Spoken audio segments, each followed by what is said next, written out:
Hello and welcome to lesson 6.4. This is Math 10C, so you should be in your systems of equations unit. By this point, you should have a pretty good grasp on what a system of equations is. Remember that a system of equations is when you're considering more than one equation at a time. So we're used to having one equation. Now this unit, we have two equations. If you were to graph two equations, typically in our world, it makes two straight lines. It is possible that you could have curved lines, but for the most part in Math 10, we just have straight lines like that. And what you've been doing for the last couple of days is you've been solving these system of equations. Solving means you're finding an x and a y value that make both equations true. Graphically, what you're looking for is this right here, an intersection point. That's where the solution is. We then did mathematical ways, algebraic ways of solving systems of equations. When you solved a system of equations, let's just do a really simple one here. Y equals x plus 2 and y equals 2x. When you solve a system of equations, you should be getting y equals something and x equals something that would make both of these equations true at the same time.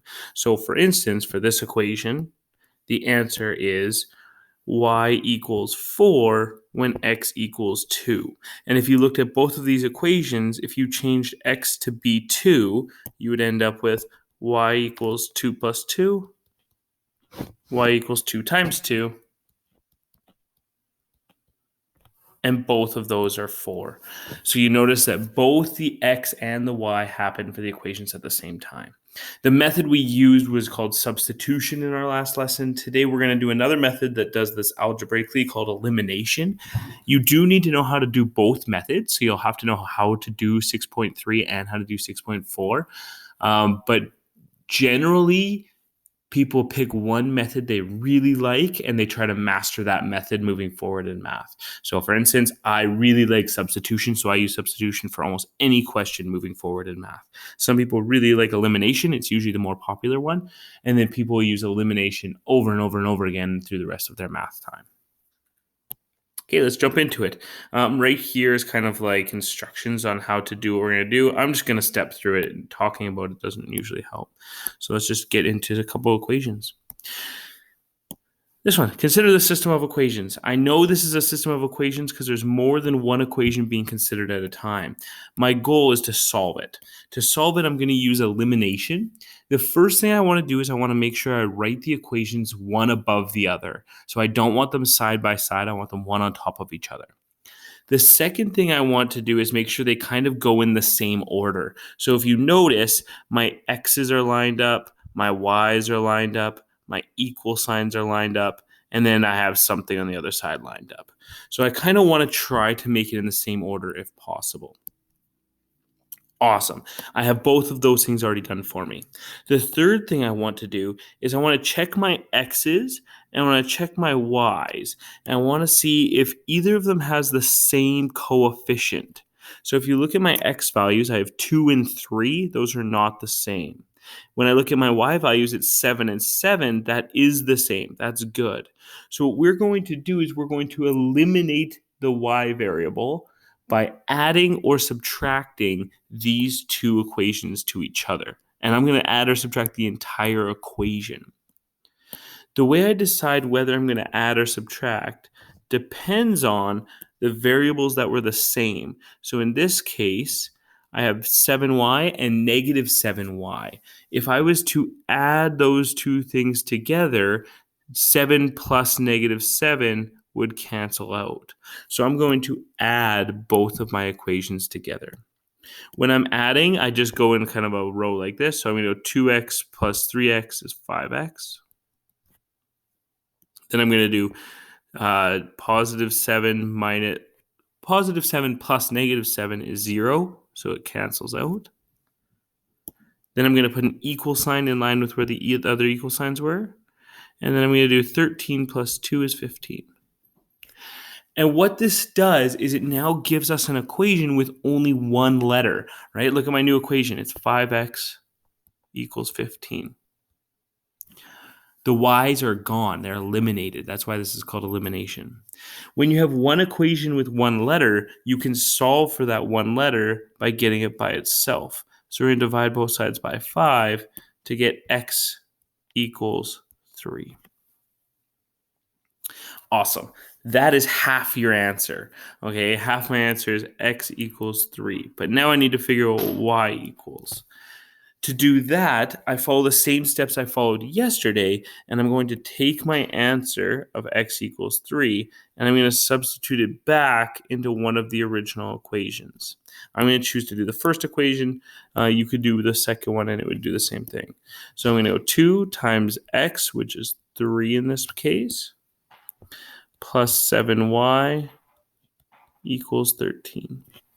And you'll notice if you've substituted this value in for x properly, all the x variables are now gone, and I only have one equation and one letter, the letter y.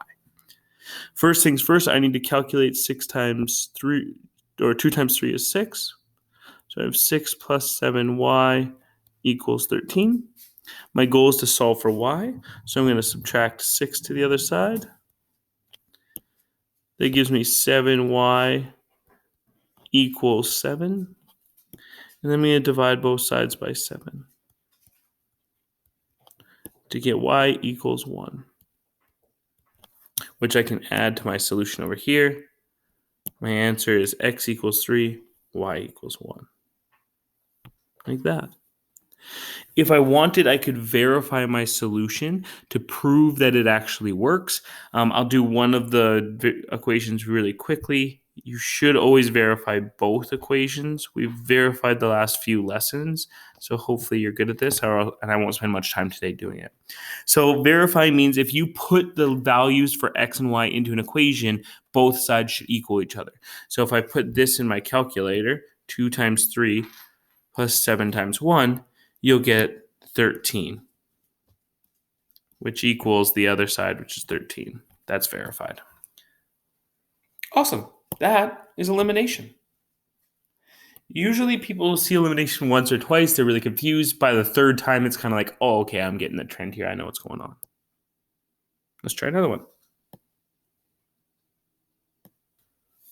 So in question 2, remember we want to rate our equations one on top of the other, which it's already done for us. The second thing we want to do is we want to check our x's and y's to see if either of them are the same, and we want them to be in the same order. So we notice x's are on top of each other, y's are on top of each other, equal signs are on top of each other, and then the constants are on top of each other, so that's good. When I check quick, I notice that my x variables are the exact same. I have 2x and 2x, which is awesome. So now I have to figure out how can I eliminate those x's since they're both the same number. Do I want to add them together or subtract them from each other? In this case, if I did 2x plus 2x, it would give me 4x. It wouldn't eliminate. So instead, what I need to do is I need to do 2x minus 2x. So I'm going to actually subtract the two equations this time. And this subtraction goes to everything. So we'll start with 2x minus 2x would cancel. But then we want to do 6y minus 3y, which gives me 3y. And then we put an equal sign. And then we're going to do 6 minus 4.5, which gives us 1.5. Okay, make sure when you're subtracting equations that you remember to subtract the first one from the second one. Sometimes people just always add and they make that mistake. If you've eliminated properly, you should only have one equation left with one letter left, which is what we have. We have 3y equals 1.5. We can solve that equation by getting y by itself. So we're going to divide both sides by 3. When you do that, you get y equals 0.5. If you want to leave it as a fraction, it's 1 over 2. Y equals 0.5 is half my solution. The other half is knowing what x is going to be when y is 0.5. To do that, we take that answer, we substitute it into one of the original equations, and then we work with that original equation. So I have 2x plus 6. And instead of putting y, I'm now going to put 0.5. And then equals 6. We always calculate that first. So now we have 2x plus 3, because 6 times 0.5 is 3, equals 6. And I can work towards solving for 2x, or work towards solving for x by getting it by itself. So I'm going to subtract 3 from both sides. That gives me 2x equals 3. Then I'm going to divide both sides by 2. And I get x equals 1.5. If you left it as a fraction, it's 3 over 2. I can now put that into my answer. And my final answer is y equals 0.5, x equals 1.5. Cool. That's elimination. Okay. It can get a little bit harder. There can be some tricks to it, but that's the basic foundation for elimination. So it might be smart now to go do some practice questions 1 to 3, just so you can practice the basic questions before moving on to these hard ones. All right. Let's look at this. So example 3. First thing we notice is that they've written the equations one on top of each other, which is awesome because that's what we needed. The second thing we notice is that they've put it in order for us. X's, Y's, equal sign, constant, right? They're in line with each other. So that's nice as well. The next thing we notice is that when we go to check to see, hey, are our X values the same? We notice they're not. One is 2 and one is 4.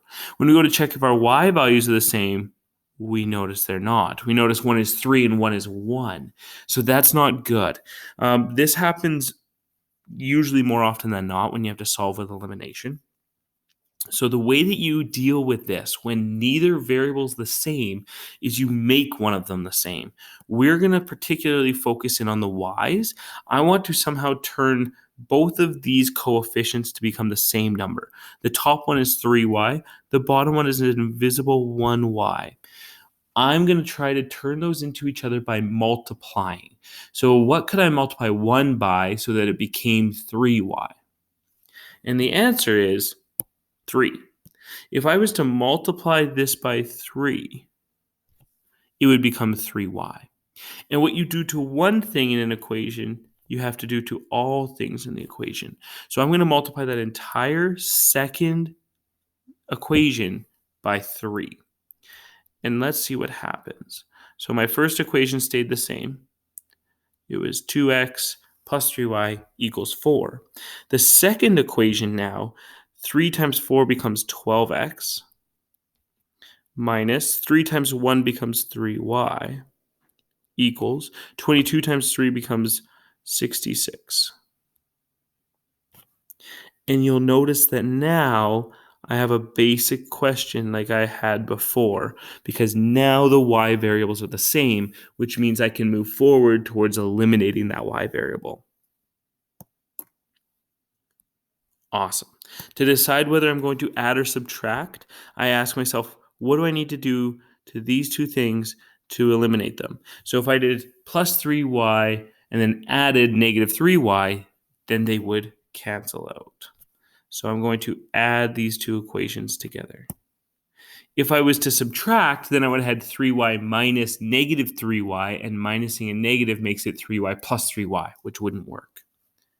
So we're going to add these things together. We'll start with the x's. 2x plus 12x is 14x. 3y plus negative 3y cancels out. Equals 4 plus 66 is 70.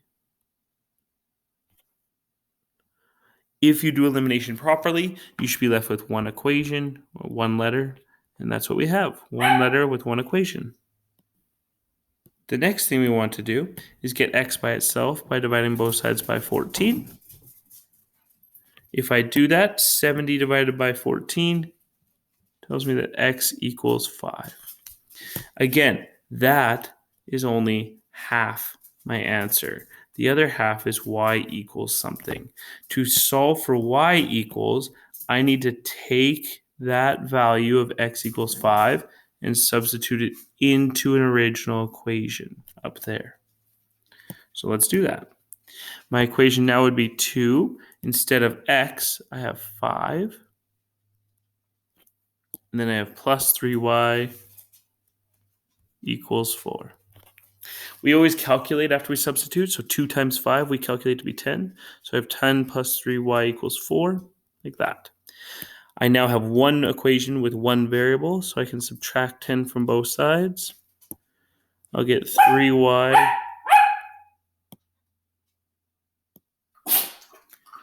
that gives me 3y equals negative 6. If I divide both sides by 3, that gives me y equals negative 2, which I can then go put into my answer over here. And there's my solution. X equals 5, y equals negative 2. So the harder part about that question was the setup, right? Once you get the setup proper, so you have one equation on top of the other with one variable the same, then it becomes a basic level question like questions 1 and 2, which is a little bit easier. You also could have done this question by solving for x first. So what we did was we eliminated the y variable. You could have actually gone back to that original equation, and instead of multiplying by 3, we could have multiplied the first question by 2 instead of doing the second one by 3. And what that would have done is that would have made the x variables the same, because I would have had 4x plus 6y equals 8, and on the bottom I would have had 4x minus 1y equals 22. So people usually ask, like, how do I know which one do I do? Do I eliminate x or do I eliminate y? It doesn't matter. You can eliminate either one first, right? And it'll still work out. Wonderful. Let's move on to question 4. So if you look at this one, again, we're going to quickly notice that they're lined up nicely, right? A's, B's equals constants. But we're also going to notice that neither the A's or the B's have the same coefficient. We have 5A with 3A, and we have 3B with 7B, which is no good. So what we need to do is we need to multiply to make these numbers the same. I'm going to try to multiply to get rid of the B's. So I'm going to focus in on the 3 and the 7B. There is nothing I can multiply 3 by to become 7. And there's nothing I can multiply 7 by to become 3. So what I'm actually going to have to do is multiply both of these numbers together to become a lowest common multiple. The lowest common multiple for 3 and 7 would be 21.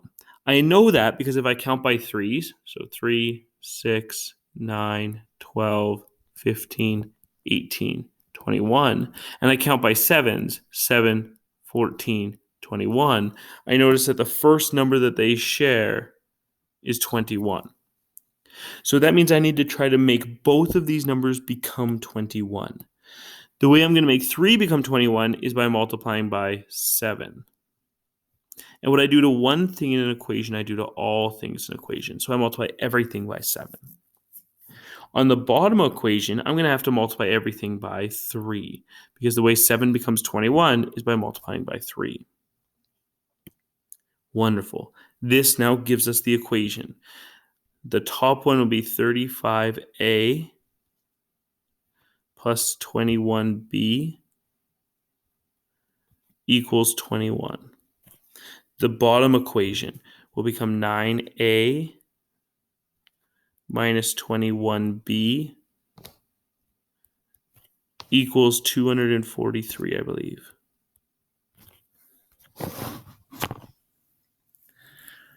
And you'll notice we now have a variable that we can eliminate. We can eliminate our B value.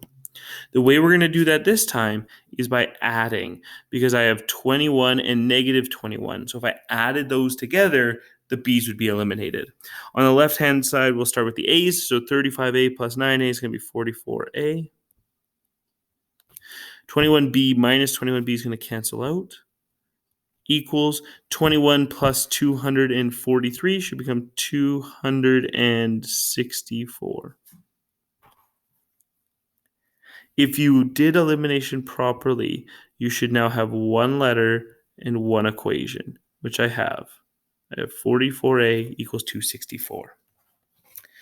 If I do 264 divided by 44 to get A by itself, I get A equals 6.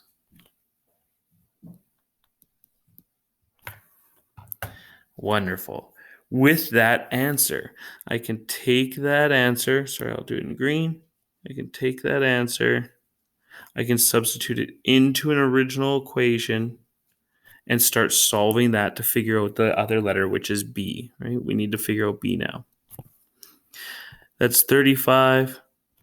Instead of A, I'm going to put 6 plus 21B equals 21. If you put 35 times 6 in your calculator, right, that's always your first thing you do. You get 210 plus 21B equals 21. We're going to subtract the 210 from both sides. That'll give me 21B equals 189, I believe. Negative 189. And then we're going to divide both sides by 21.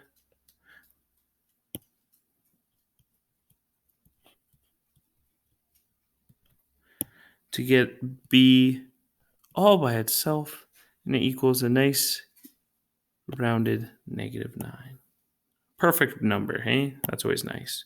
That means my answer is A equals 6, B equals -9. Those values would solve both of those equations. If I put both of them in, both equations would work out proper.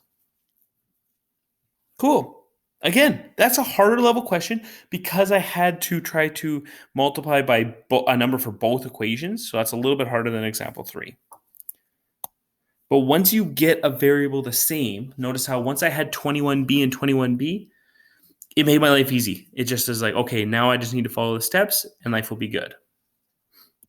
Again, you also could have eliminated A by making the A's the same. We're not going to do that. I feel that just takes up unnecessary time. Awesome. This question, if we look at it, first thing you're going to notice is that the equations are not in the same order. And I think that's the biggest thing. So if I looked at this, if I was to write them on top of each other right now,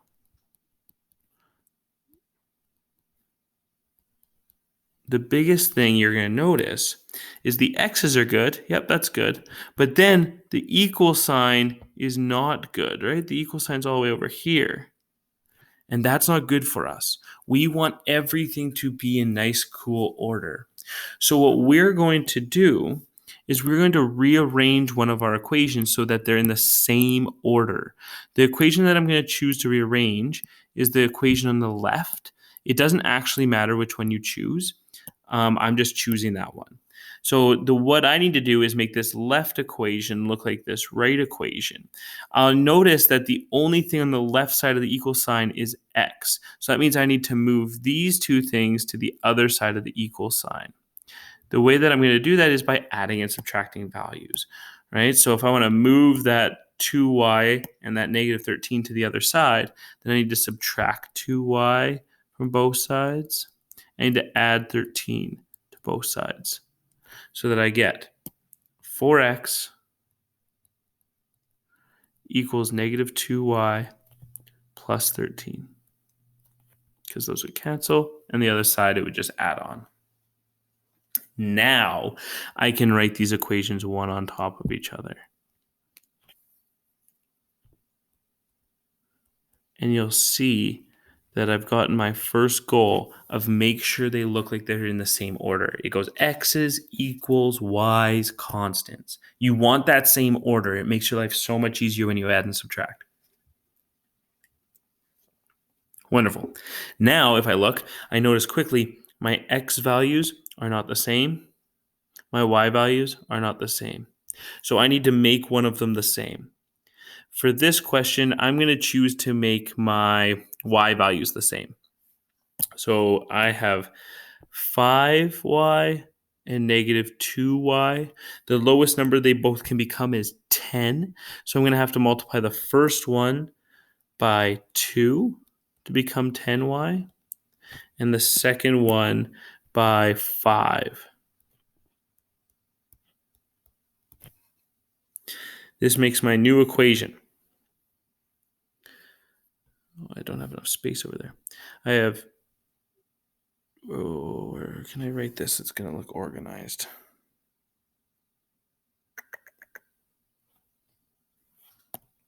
Give me 1 second. I'm just going to see if I can. It'll be tight, but that might work. So I'm going to try to go right here.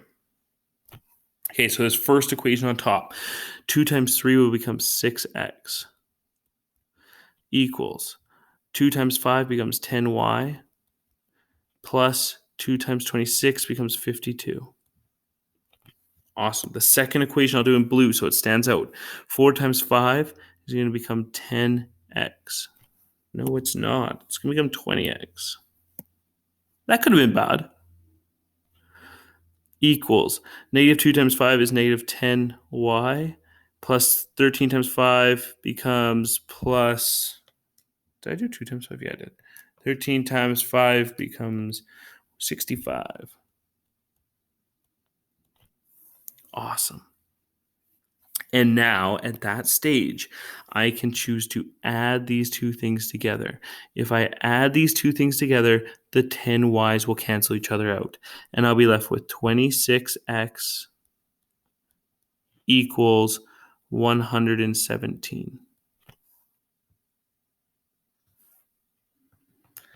If you do elimination properly, you should be left with one letter and one equation.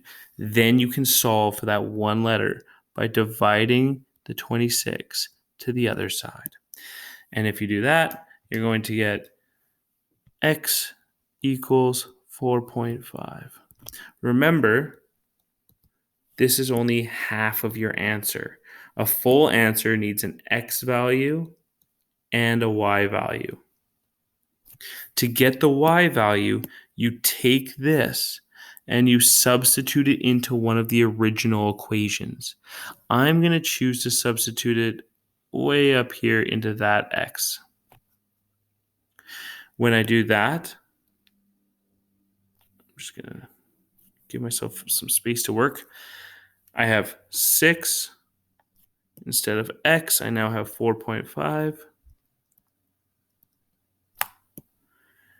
equals 10y plus 52. We always do that multiplication first after we substitute. Right, so we have 4.5 times 6 is 27 equals 10y plus 52.